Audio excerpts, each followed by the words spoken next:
ఇక్కడ కూడా 10% 20% తెలుగుదేశం పార్టీకి మా ఓట్లు కాకుండా వాళ్ళు కూడా ఓట్లు వేశారు. ఒకప్పుడు కాంగ్రెస్కి వేశారు, ఇప్పుడు వైఎస్ఆర్ కాంగ్రెస్ కొన్ని ఓట్లు వేస్తున్నారు. కాబట్టి మీకు కూడా కాస్త ఆలోచన ఉండాలి. ఇక్కడ మీకు ఓట్లేసిన పాపానికి ఇంత దుర్మార్గంగా చేయడం చాలా దారుణం, చాలా నీచం. దీన్ని చాలా తీవ్రంగా ఖండిస్తున్నా, గర్హిస్తున్నా.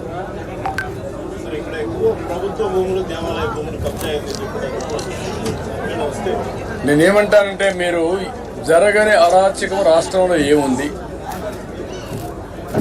ఒక దుర్మార్గుడి చేతుల్లో టెక్నాలజీగా ఉంటే ఆపరేట్ చేయడం చాలా ఈజీ. ఇక్కడ బ్లాటెంట్గా వచ్చి గేట్ పెట్టి సినిమా సెట్టింగ్ పెట్టి ఆయన లేచిపోతానే గేట్ తీసుకెళ్లిపోయారంటే ఒత్తి బట్టన్ నొక్కేసి కింద నేను చూసిన సీల్ మట్టి ఉంటుంది, అది కూడా కొట్టుకోవాలా, అది కూడా కరగలా. మీరు పోయి చూడండి, అది కూడా కరగకుండా నీళ్ళు వదిలిపెట్టారు. అంటే ఎంత గొప్పవాళ్ళు, ఎంత విద్య నాకు అర్థం కాదు. ట్యాంకర్లో నీళ్ళు, అదే చెప్పేది, ట్యాంకర్లో నీళ్లు పెట్టారు.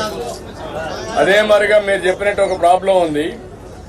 ఆ టెక్నాలజీ దుర్మార్గుల చేతుల్లో ఉంటే అందరు ఆస్తులు మార్చేస్తారు, ఇష్టం ఉంటే పేర్లే మార్చేస్తారు. 1121A కింద పెట్టి గవర్నమెంట్ భూమి అంటే వాళ్ళు భయపడిపోయి ఇచ్చేస్తారు. డీకేటీ పట్టాలు కొట్టేస్తున్నారు, ఒరిజినల్ పట్టాలు కొట్టేస్తున్నారు, దేవస్థానం భూములు కొట్టేస్తున్నారు. కొన్ని వందల మంది, వేల మంది వైఎస్ఆర్ కాంగ్రెస్ నాయకులకు బలైపోతున్నారు. ఈరోజు నేను చూశారు సుబ్బారావు ఒంటిమిట్టలో, నేను ముఖ్యమంత్రిగా ఉన్నప్పుడు ఒంటిమిట్టని రామాలయం బాగా డెవలప్ చేశాం. ఆ కాటేజెస్ అన్నీ కట్టాం, టీటీడీ అడాప్ట్ చేసుకున్నాం. దాంతో ఏమైందంటే వాల్యూ పెరిగింది, ఒక గ్రోత్ సెంటర్గా తయారైంది. అక్కడ ఆ భూమి కొట్టేయడానికి వైఎస్ఆర్ కాంగ్రెస్ నాయకులు మొత్తం కొట్టేస్తే ఏం చేయాలనో దిక్కు తెలియకుండా అందరి దగ్గర తిరిగిన తర్వాత అతను రైలు కింద పడిపోయి చనిపోయాడు. ఇంట్లో భార్య, కూతురు విషం తాగి చనిపోయారు. Can you imagine? It is only beginning. అందరి బ్రతుకులిట్నే ఉన్నాయి. మమ్మల్ని వేధించారు, మీడియాను వేధించారు, లేకపోతే లీడర్స్ వేధించారు, శ్రీనివాసులు అంటాడు జైల్లో పెట్టారు, అన్నీ చేశారు. ఇప్పుడు ఏం జరగబోతుంది? నెక్స్ట్ ఆస్తులన్నీ రాయించేసుకుంటున్నారు. మన రికార్డుకు ఎవడో టైటిల్ ఇవ్వాలి కదా, ఆ టైటిల్ గవర్నమెంట్ మెయింటైన్ చేయాలి కదా. ఆ మెయింటైన్ చేసే రికార్డులే తారుమారు చేస్తే బ్రిటిష్ వాళ్ళు మీరు ఒకసారి గుర్తుపెట్టుకోవాల్సింది, చాలా పగడ్బందీ సిస్టమ్ ఉంది ఆంధ్రప్రదేశ్లో. ఆ సిస్టమ్ జమాబందీ, విలేజ్లో కరణం, విలేజ్లో మున్సేప్, రికార్డులు మెయింటైన్ చేయడం, ఆ నెంబర్ స్టోన్స్ అన్ని వేయడం, ఎప్పటికప్పుడు సబ్ డివిజన్ చేయడం, చేసిన తర్వాత జమాబందీ రోజున మళ్ళా మీ రిసిప్ట్ మీకు ఇవ్వడం, అదే పెద్ద వేడుకగా చేశారు. తర్వాత టెక్నాలజీ వచ్చింది, పుస్తకాలు వచ్చాయి. వేరే రాష్ట్రాల కంటే ఆంధ్రప్రదేశ్ రాష్ట్రంలో పగడ్బందీగా ఈ రికార్డ్స్ ఉన్నాయి, థ్యాంక్స్ టు బ్రిటిష్ గవర్నమెంట్. హైదరాబాద్లో నేను ముఖ్యమంత్రిగా ఉన్నాను, సమైక్య ఆంధ్రప్రదేశ్లో. హైదరాబాద్లో నవాబ్ కాలంలో, నిజాం పీరియడ్లో ల్యాండ్ రికార్డు సరిగా ఉండవు. ఈ భూమి వేరే వాళ్ళకి ఇస్తాడు, ఇంకో భూమి ఇంకొకరికి ఇస్తాడు, ఆ భూమి ఇంకొకరికి ఇస్తారు. అట్లా 5-6 ట్రాన్సాక్షన్లు మారిపోయినాయి. దానివల్ల అక్కడ చూసి చాలా ఇబ్బందులు వచ్చాయి. కానీ ఆంధ్రప్రదేశ్ రికార్డ్స్ మాత్రం పర్ఫెక్ట్గా ఉంటాయి.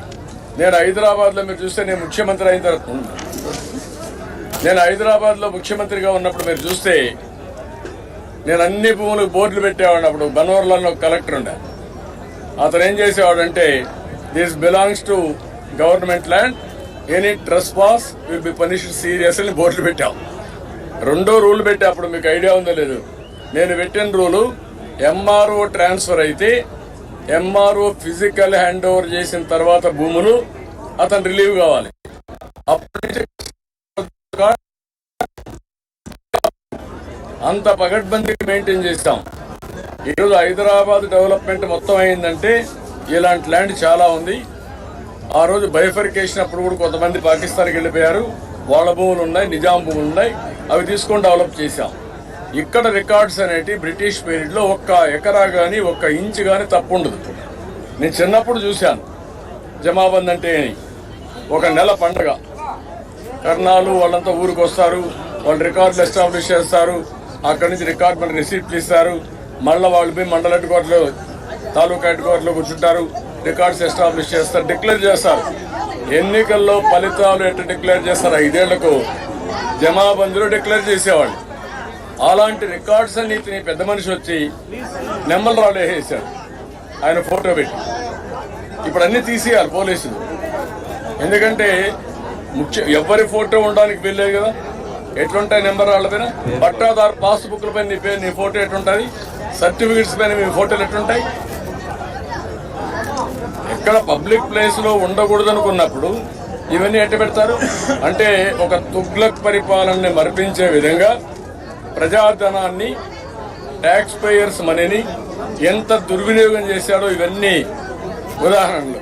అందుకే నేను కోరేది, ప్రజా కోర్టులు ఇలాంటి దుర్మార్గాన్ని శిక్షించాలి. అది నన్ ఆఫ్ హిస్ బిజినెస్. నువ్వు కట్టిన ట్యాక్స్, నేను కట్టిన ట్యాక్స్, వీళ్ళు కట్టిన ట్యాక్స్, పేదవాళ్ళు కట్టిన ట్యాక్స్, ఆ ట్యాక్స్ డబ్బులు తీసుకుపోయి ఇంత దుర్వినియోగం చేయడం అనేది అధికార దుర్వినియోగం. ఇది పరాకాష్ట. అలాంటి వ్యక్తులకి శిక్ష పడాలి చట్టపరంగా. రెండోది, ప్రజా కోర్టులు కూడా శిక్షించాల్సిన అవసరం ఉంది. ఆ విషయం నేను చాలా స్పష్టంగా చెప్తాను.